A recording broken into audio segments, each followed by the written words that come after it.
saya Maria Frena Pacili, saya dari kelas 10E. Di sini saya akan menjelaskan LKPD tentang perusahaan sewa guna usaha atau leasing. Nah, perusahaan sewa guna usaha atau leasing adalah perusahaan yang bergerak di bidang pembiayaan barang modal yang digunakan oleh penyewa guna usaha atau lese dalam jangka waktu tertentu dengan hak opsi atau pilihan untuk membeli barang tersebut di akhir masa kontrak. Dalam konteks ini, perusahaan leasing berperan sebagai pemberi sewa atau lessor yang menyediakan barang atau aset, sedangkan pihak yang menyewa disebut lessee. Barang yang dibiayai umumnya berupa kendaraan, mesin, alat berat, atau barang modal lainnya yang mendukung kegiatan usaha atau bisnis. Ciri-ciri perusahaan sewa guna usaha yakni yang pertama, melakukan pembiayaan barang atau aset. Yang kedua, barang yang disewa bisa dibeli oleh penyewa di akhir masa sewa. Yang ketiga, biasanya digunakan untuk barang bernilai tinggi yang mendukung kegiatan produktif. Nah, yang berikut adalah fungsi utama dari perusahaan sewa guna usaha atau leasing. Yang pertama, penyedia pembiayaan barang modal. Perusahaan leasing membantu perusahaan atau individu memperoleh barang modal atau seperti kendaraan, mesin, atau alat produksi, tanpa harus membelinya secara tunai. Yang kedua, alternatif pembiayaan di luar bank leasing menjadi solusi bagi pelaku usaha yang kesulitan mendapatkan pinjaman dari bank, karena proses leasing cenderung lebih fleksibel dan cepat. Yang ketiga, mendukung perkembangan usaha dengan adanya leasing. Pelaku usaha dapat menggunakan barang atau aset yang dibutuhkan untuk operasional meski belum memiliki dana penuh untuk membeli. Yang keempat, mempermudah akses kepemilikan aset.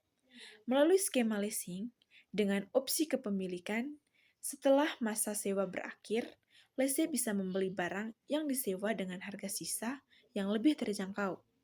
Yang kelima, meningkatkan efisiensi.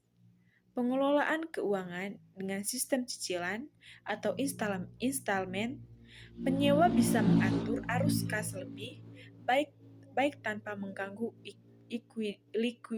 likuiditas. Yang keenam, mendukung inovasi dan modernisasi. Perusahaan bisa terus memperbaharui peralatan atau kendaraan sesuai perkembangan teknologi, karena leasing mempermudah penggantian aset setelah kontrak selesai. Yang berikut, beberapa kerugian dan kelemahan dari perusahaan sewa guna usaha atau leasing, baik bagi perusahaan leasing itu sendiri maupun bagi pengguna lese. Yang pertama itu kerugian bagi perusahaan leasing. Pertama, risiko gagal bayar atau kredit macet. Jika lese tidak mampu membayar cicilan, perusahaan leasing berisiko mengalami kerugian finansial. Yang kedua, penurunan nilai aset. Aset yang dibiayai leasing bisa mengalami depresiasi atau penurunan nilai yang lebih cepat dari perkiraan. Yang ketiga, biaya operasional tinggi. Perusahaan leasing harus memiliki tim survei, penagihan, hingga legal yang aktif bekerja untuk memastikan semua transaksi lancar yang menambah biaya operasional. Yang keempat, risiko hukum dan regulasi. Leasing sangat dipengaruhi kebijakan pemerintah, misalnya aturan pajak, aturan pembiayaan, dan regulasi lembaga keuangan non-bank yang sewaktu-waktu bisa berubah dan mempengaruhi bisnis. Yang kedua itu, kerugian bagi pengguna atau lese. Pertama, biaya lebih mahal. Total biaya yang dibayar melalui leasing biasanya lebih mahal dibandingkan membeli tunai karena ada bunga, biaya administrasi, dan premi asuransi. Yang kedua, ketergantungan pada perusahaan leasing. Jika ada masalah keuangan di perusahaan leasing, layanan atau fasilitas tidak terganggu. Yang ketiga, terikat kontrak jangka panjang. Pengguna harus mengikuti semua ketentuan kontrak, termasuk denda, jika ingin menyelesaikan lebih awal atau early termination. Yang keempat, aset bukan milik sendiri. Selama masa leasing, aset yang digunakan secara hukum masih milik perusahaan leasing. Artinya, ada keterbatasan dalam modifikasi atau pengguna tertentu. Yang kelima, risiko penyitaan. Jika terjadi gagal bayar, barang yang dibiayai bisa disita sehingga bisa mengganggu operasional. Yang berikut itu keuntungan dari perusahaan sewa guna usaha atau leasing, baik untuk perusahaan leasing maupun bagi pengguna atau lessee. Keuntungan bagi perusahaan leasing. Yang pertama, sumber pendapatan tetap. Perusahaan leasing mendapatkan pendapatan rutin dari pembayaran cicilan lessee selama masa sewa. Yang kedua, permintaan tinggi di sekitar real. Banyak pelaku usaha kecil, menengah, hingga besar yang membutuhkan leasing untuk mendukung operasional, sehingga potensial pasar besar. Yang ketiga, keuntungan dari bunga dan biaya administrasi. Selain bunga, perusahaan leasing juga memperoleh keuntungan dari biaya administrasi, premi asuransi, dan biaya lainnya.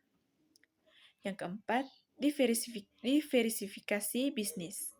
Perusahaan leasing bisa melayani berbagai sektor, mulai dari otomotif, alat berat, mesin produksi, hingga properti. Yang kelima, aset sebagai jaminan. Barang yang dibiaya leasing biasanya menjadi jaminan itu sendiri. Jadi, jika terjadi gagal bayar, aset bisa ditarik kembali untuk dijual atau disewakan kembali. Nah, keuntungan bagi pengguna atau lessee. Yang pertama, kemudahan mendapatkan barang modal. Lessee tidak perlu keluar dan besar di awal karena cukup membayar uang maka dan cicilan bulanan. Yang kedua, proses lebih cepat dari pinjaman bank. Persyaratan leasing biasanya lebih sederhana dan prosesnya lebih cepat dibandingkan kredit perbankan. Yang ketiga, fleksibilitas pilihan pembiayaan. Ada pilihan flash lease atau dengan opsi beli, atau operating lease, atau hanya sewa pakai. Lease bisa pilih sesuai kebutuhan. Yang keempat, mengatur arus kas lebih baik. Dengan sistem cicilan, perusahaan bisa menjaga cash flow tetap sehat karena tidak langsung membayar penuh. Yang kelima, opsi pembaruan aset. Di akhir kontrak, lessee bisa memilih memperbarui aset ke modal yang lebih baru atau melanjutkan leasing dengan barang sama. Baik, pertanyaan mengenai materi yang sudah saya jelaskan tadi, perusahaan sewa guna usaha. Pertanyaan pertama, apakah perlu mencatat secara terpisah sewa guna usaha awal dan subsewa guna usaha? Ya, jawabannya ya, karena aset residual dan piutang sewa guna usaha harus disajikan secara terpisah dalam laporan keuangan. Hal ini dilakukan karena aset residual dan piutang sewa memiliki risiko dan sifat aset yang berbeda. Nah, pengertian dari aset residual adalah aset yang dimiliki lessor setelah jangka waktu sewa berakhir. Piutang sewa adalah kewajiban penyewa untuk melakukan pembayaran sewa selama jangka waktu sewa. Pertanyaan yang kedua, apakah ada biaya tambahan seperti biaya keterlambatan pembayaran? Jawabannya ya, karena ada biaya tambahan yang dikenakan jika terjadi keterlambatan pembayaran, seperti denda keterlambatan dan bunga tambahan. Biaya ini dapat dikenakan untuk berbagai macam pembayaran, seperti kartu kredit, cicilan, dan tagihan. Pertanyaan yang terakhir, apakah ada akibat hukum jika lessee menggunakan hak opsinya? Jawabannya ya, karena ada akibat hukum jika lessee menggunakan hak opsi dalam perjanjian sewa guna usaha atau leasing. Akibat hukum Akibat hukum jika lese menggunakan hak opsi untuk membeli lese, harus melunasi nilai sisa barang modal yang disewa lese, harus melunasi seluruh jumlah yang masih terhutang pada lesor. Dasar penyusun barang modal adalah nilai sisa barang modal akibat hukum jika lese menggunakan hak opsi untuk memperpanjang jangka waktu, nilai sisa barang modal menjadi simpanan, wajib atau pembiayaan baru jangka waktu, perjanjian diperpanjang dengan syarat-syarat dan ketentuan-ketentuan yang baru. Ketentuan pajak terkait lese pembayaran sewa guna usaha yang dibayar atau terutang oleh lese dapat dikurangkan dari penghasilan. Itu saja penjelasan materi dari saya. Sekian dan terima kasih.